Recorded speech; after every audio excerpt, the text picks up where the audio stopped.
Hey everybody, welcome to Always Good News. My name is Mark Miller. So glad that you've joined us again for another episode, and we'll just wait for a few seconds for people to join us. Hope you're doing well. Hope you're having a good week.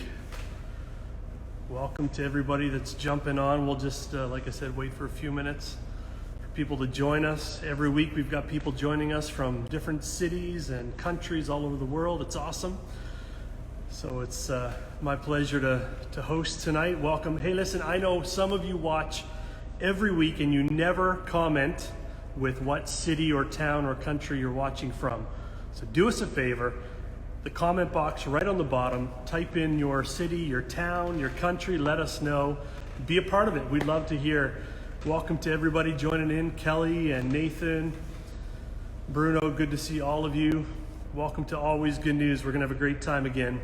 Hey, listen, if you're watching on YouTube, make sure you click on subscribe so you get all the content that comes out each week.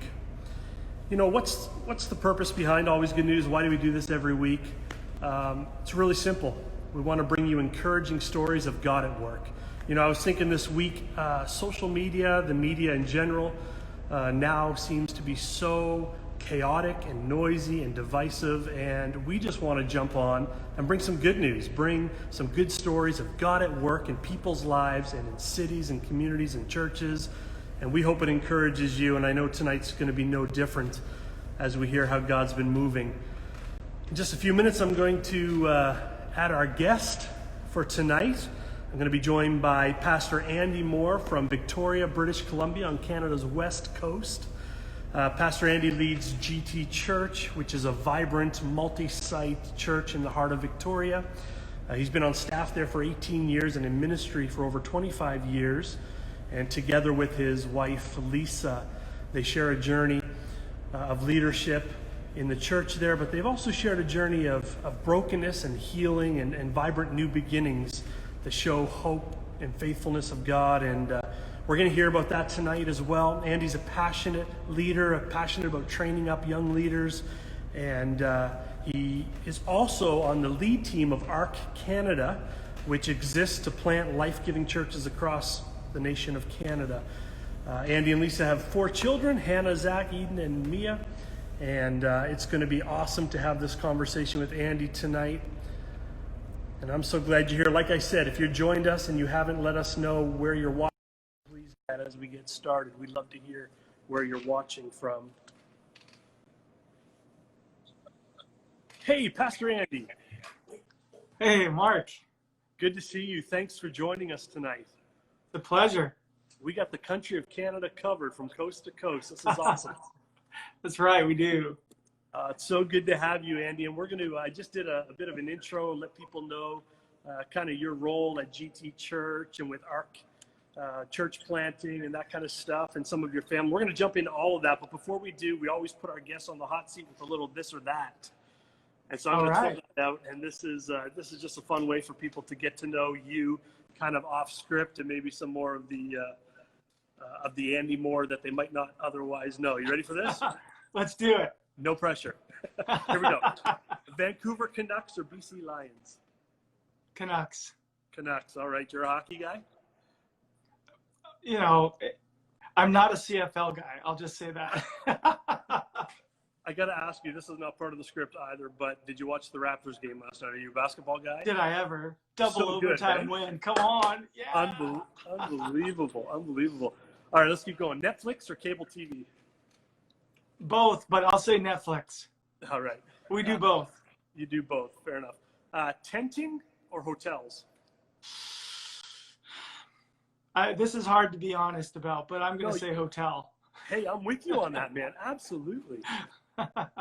Absolutely. My favorite camping is hotels, so I feel you on that one.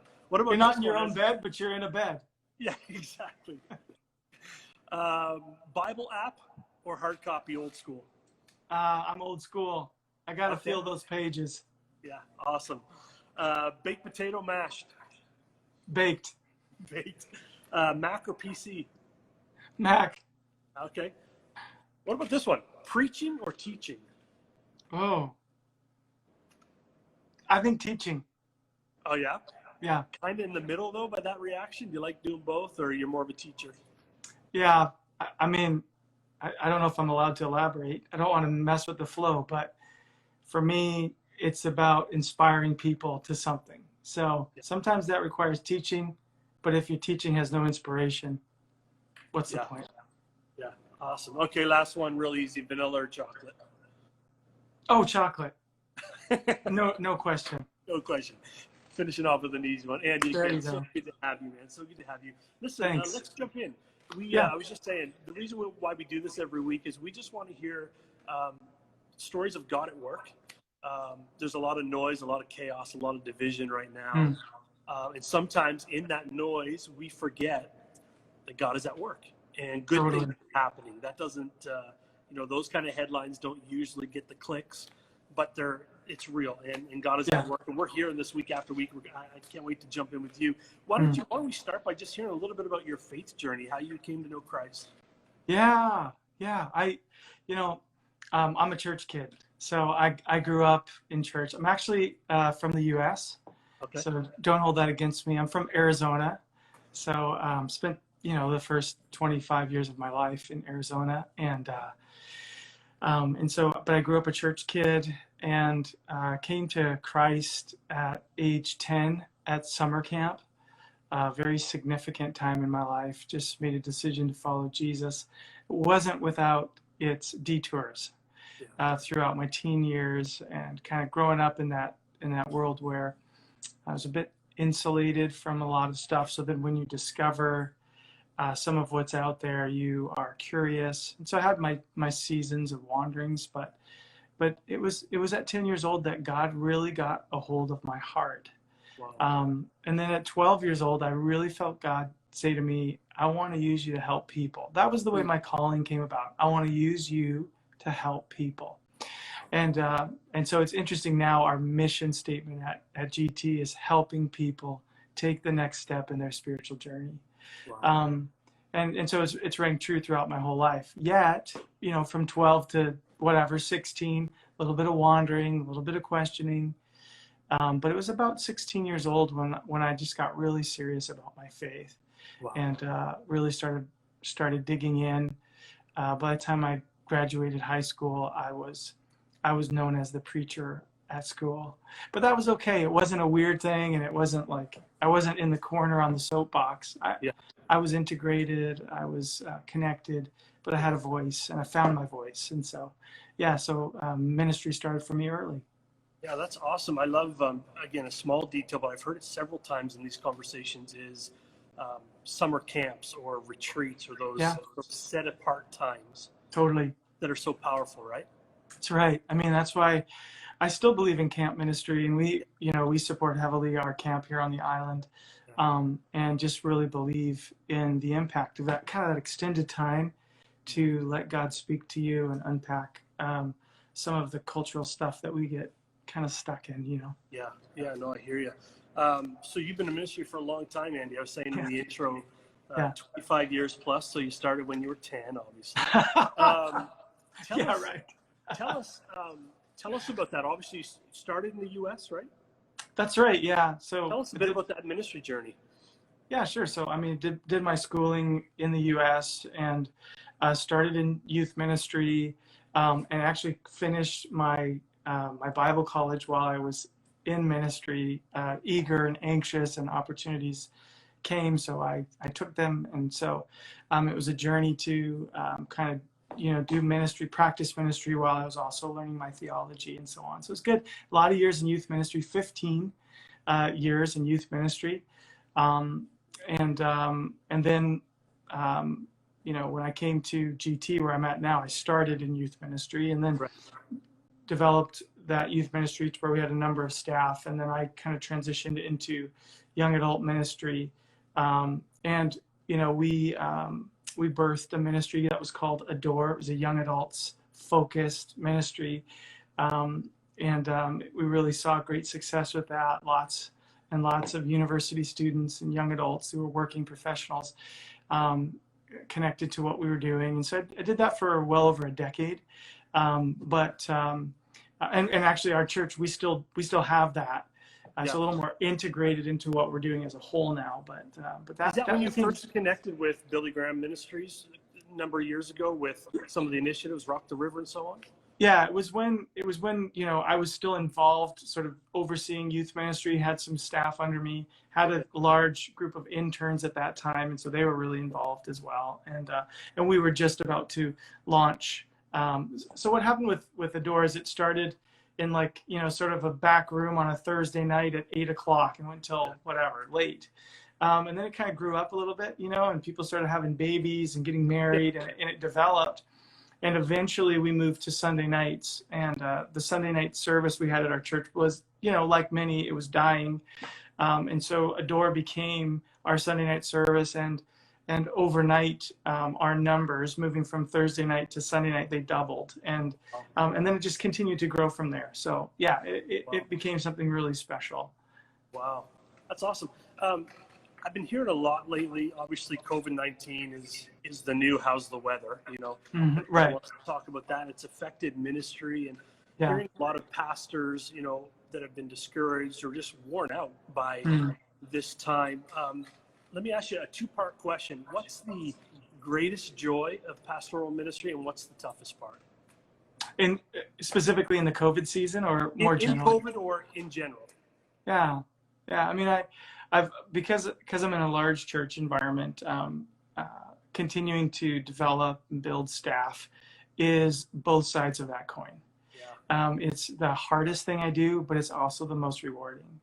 Like I honestly, I love what we're doing beyond our staff team, but I feel like if I can pastor my staff well, then they can help me pastor the congregation in such a beautiful way. And so that's a great joy. To kind of be someone who's transitioned from attempting to be the hero to someone who's hero making, which is a really beautiful concept. It's so fulfilling, but it also breaks your heart because sometimes you want to dream dreams for people that they don't want to dream for themselves. Wow, that's hard. Yeah. How we mentioned COVID there. How's it impacted GT and the ministry there that you're doing? Well, BC, if you watch the news, BC is a tough place to be in. Our gatherings are limited to 50, which has meant that it's been really tough for us to do anything because our congregation is over 2,000, and so it's really hard to find a way to connect with that many people. So everything, of course, has gone online. That's the story we're hearing from most people. So that transition was kind of overnight, but because we were multi-site, we already had invested quite a bit into video. Okay. And so we were able to make that transition pretty smoothly. Every church was left making a lot of decisions right then. And so the decisions that we made were that people were in their living rooms, so we were going to be in our living rooms. So our set, our worship, everything was all in the living room. I love it. Set. So that was really fun. I think it's been effective for us. I also would say that it's been really rewarding to actually see people come to Christ online. Tell us. Yeah, I mean, I share this story with humility and with joy, but in the months of June and July, we had over 80 first-time decisions for Jesus through our online church services. That's incredible. Yeah. I mean, it's the kind of fruit that only comes at times of God's supernatural working and people's real, legitimate, surfaced crises. Yeah. And so it's been a perfect storm in a lot of negative ways. Mm-hmm. It's also been a really beautiful time for people to find connection to Jesus. Wow, Andy, that's powerful. And I think you're right. I think what we're seeing is everything is shaking. Yeah. And there's no denying it. People can't say, just, that over there is shaking. I mean, everything, sports, entertainment, finance, totally. Everything's shaking. And we're looking for something to hold on to. And we're seeing that in our ministry. So, man, I love and I appreciate your humility to say that, but I just want to get you to say it over and over because that is what we want to hear. What do you see? I mentioned in our intro that you're involved with ARC. Tell us a little bit about that. What you see or what you sense God doing across the nation of Canada. Yeah. I mean, ARC is a church planting organization. That's what it exists for. And so ARC is a is basically a passion for Canada in terms of planting life-giving churches. And so it is a strategy, but it's really a heart. It's a heart that says it's ARC stands for the Association of Related Churches. So it's about doing it together. It's about feeling connected. And so ARC has planted 18 churches in Canada in the last 5 years, all of which are doing very well. And so that's been really fun to be a part of, to have a national strategy. Yeah. But what we're seeing with church planting, of course, is that just like church itself has had to adapt, and the key word being pivot. People use the word pivot a lot, but we had to adjust even how we approach church planting. And so we do have church planters who are planting this fall online. Wow. They have their launch teams ready. They have their finances in place. They have a platform and a following, and they're literally launching online church. Wow. And so that's been neat. It's actually less expensive than planting in a location, renting a building, all that kind of equipment, and so on. But I have a feeling that when those churches are able to meet physically, they certainly will.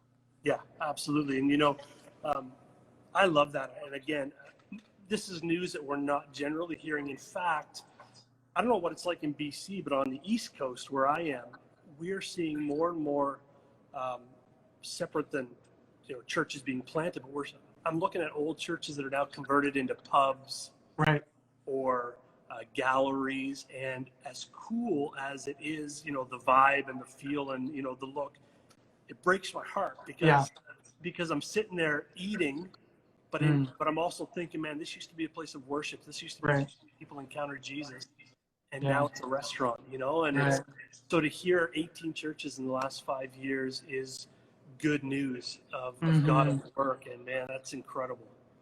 And I mean, I can't even begin to tell you, Mark, how many people that represents in terms of lives changed, right? Yeah.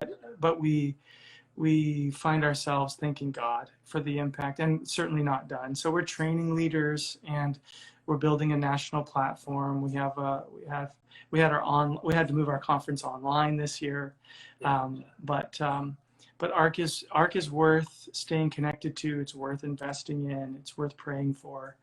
I just believe in its heart for the nation.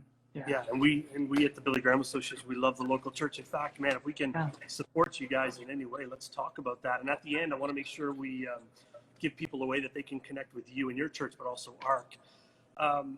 The word of the season is pivot. Let's pivot a little bit, Andy. Yeah, sure. We all hate these words. We hate the word Zoom. We hate the word pivot, new normal, right? All those. So we heard about your church. We heard about your leadership experience. But the personal story of Andy Moore is one that I just want to touch on for a few minutes, if you're cool with that.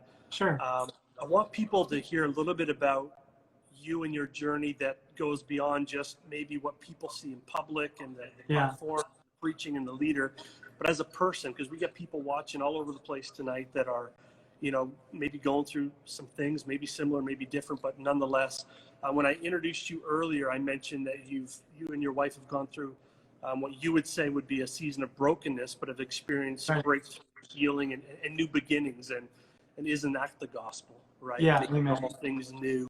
And you faced difficult days, but God's brought you through. Can you share with us your story tonight and encourage some people? Yeah, I'd be happy to, Mark. Lisa and I, we share our story of brokenness, not from a place of brokenness, but from a place of true healing. And even as we talk about it from a place of strength, not from a place of weakness or a place of need, but from a place of God's provision. Well, it's like First Corinthians, right? Says we find the comfort that God gives us. Yeah, we now comfort others with.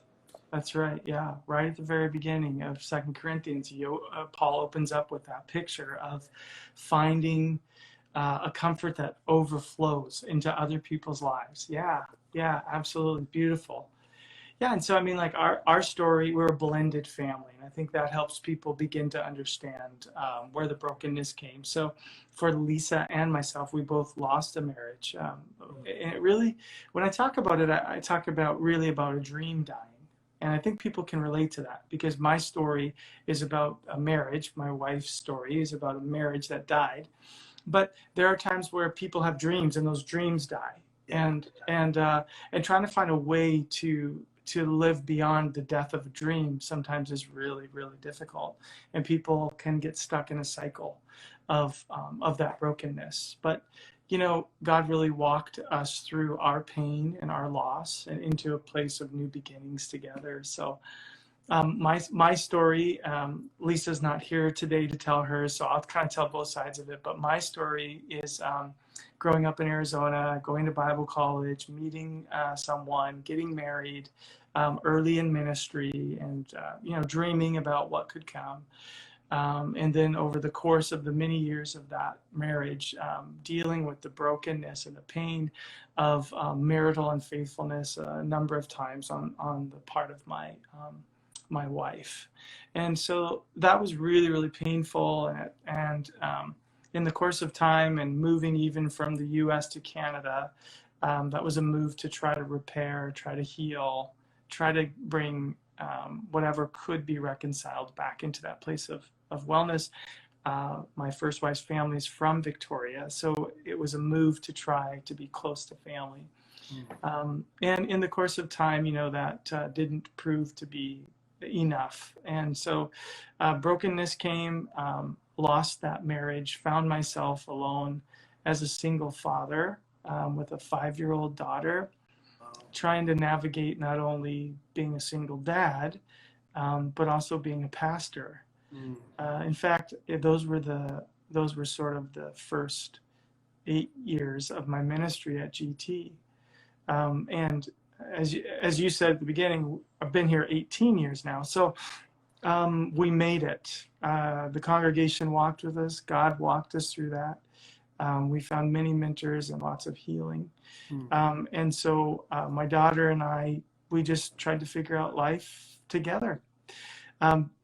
Lisa's story is my wife Lisa. Her story is similar.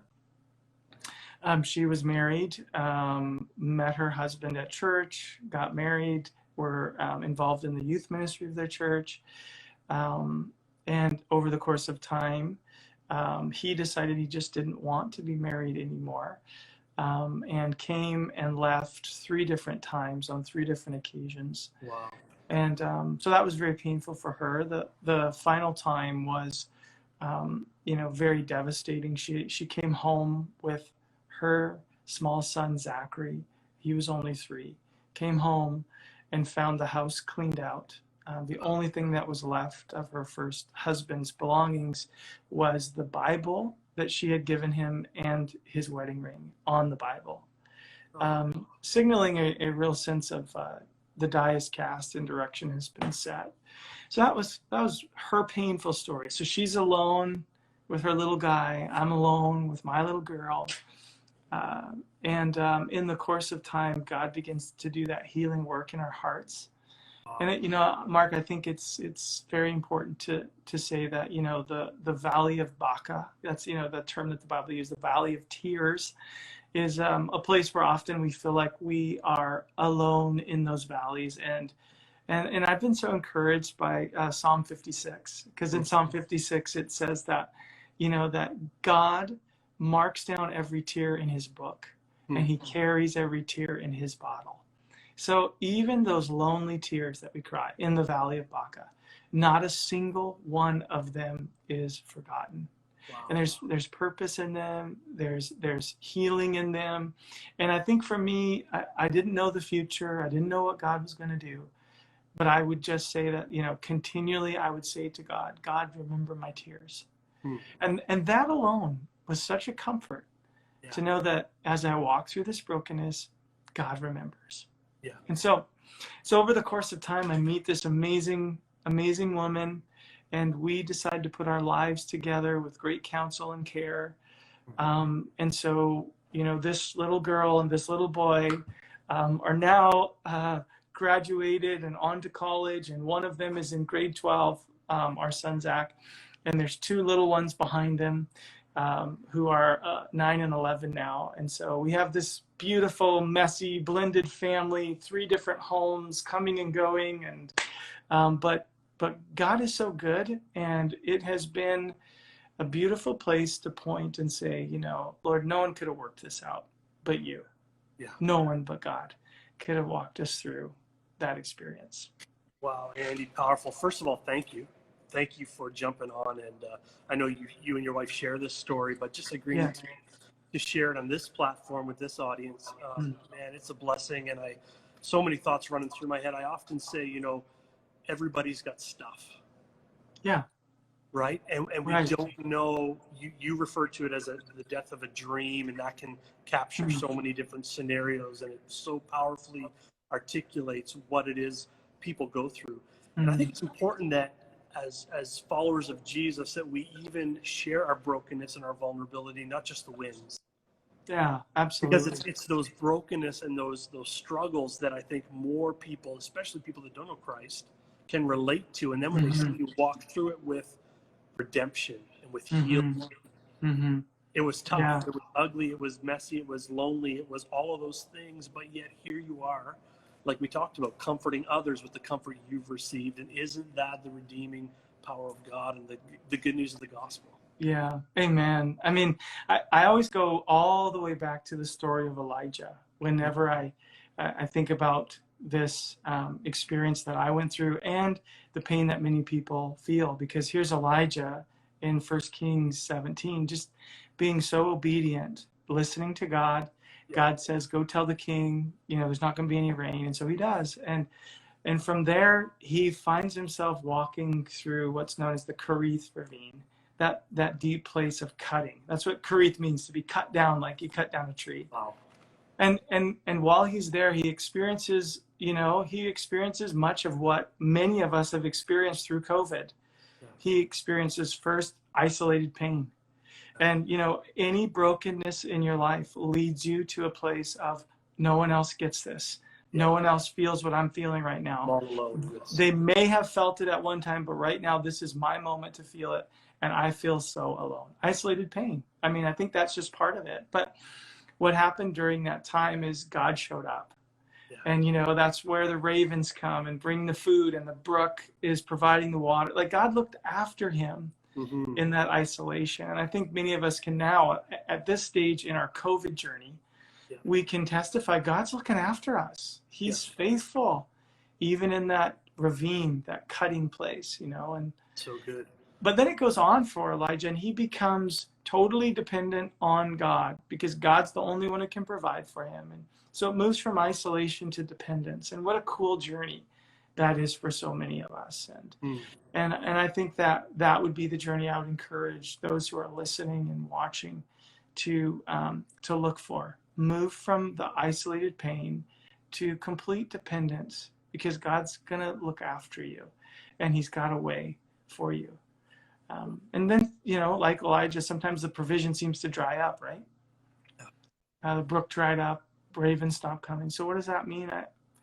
I just signaled in my own life that there was a time where, okay, God, you're giving me the courage to get up and to go where you want me to go next. Wow. And so what a cool journey that is for each of us through pain, God sometimes dries up the brook so that we'll have the courage to step into what's next. And I just think that is so important. So good, Andy. So good. And so real, right? Like sometimes don't we make it glossy and positive and, all good, and that's just not life. Yeah, that's right. Not life. But as you're talking about good news and about always good news, I mean, I think it makes even more sense to us in our world and in our lives when we see the messy places and how God doesn't shy away from them. He doesn't abandon us in them. Yeah. He engages with us in the most beautiful way in the messiest places. Yeah, he sure does. Man, that's awesome. Let me, we'll get ready to wrap up here. I don't want to take any more of your time, Andy. This has been so encouraging and just, life-giving. And I hope if you're watching this, and I love the power of technology and the internet. And people all over the world will see this, and hopefully you're finding encouragement, and Andy, as he speaks life, whatever your situation is, that you'll be encouraged. But let me just leave you with this. Lamentations 3:22 says, because of the Lord's great love, we are not consumed, for his compassions never fail. They're new every morning. Great is your faithfulness. I say to myself, the Lord is my portion, therefore I will wait for him. And hey, listen, if you've been watching and you're finding yourself in a place maybe similar to Andy, maybe there's something that feels like it's dying or has died in your life, and it's just a place of isolation and hopelessness, can I encourage you to put your trust in Jesus? When everything else is shaking, anchor yourself to the truth of who Jesus is, and you will not be shaken. And I want to encourage you, click on the link in our bio. There's all kinds of resources there and ways that you can engage with our ministry and even chat with people. We have people ready online to correspond with you and answer questions and pray with you. Andy, how can people connect with you in your ministry? Well, our website is super easy. It's just gt.church. So that's our website. And if you're looking for me on Instagram, it's wa.more. Would love to connect with people that way.